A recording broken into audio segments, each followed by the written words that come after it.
Μπριλάντε.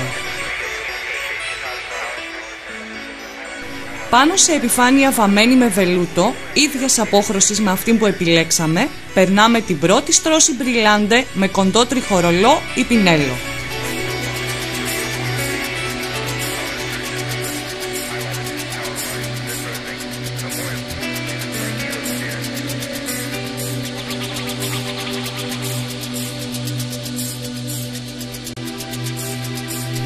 Μετά από 1 με 2 ώρες περίπου και αφού η επιφάνεια έχει στεγνώσει τελείως, περνάμε και την δεύτερη στρώση με τον ίδιο τρόπο.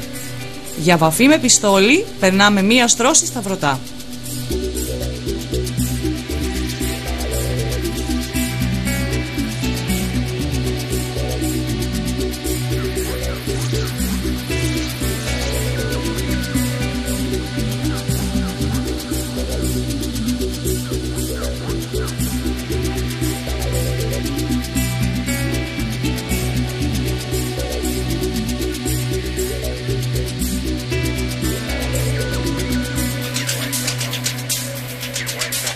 Για μεταλλικές επιφάνειες βάφουμε 1 στρώση αντισκοριακό κοντινής απόχρωσης με αυτή που επιλέξαμε. Μετά το πλήρες στέγνομα εφαρμόζουμε τον μπριλάντε με 1 στρώση σταυρωτά για βαφή με πιστόλι ή 2 στρώσεις βαφής με ρολόι πινέλο.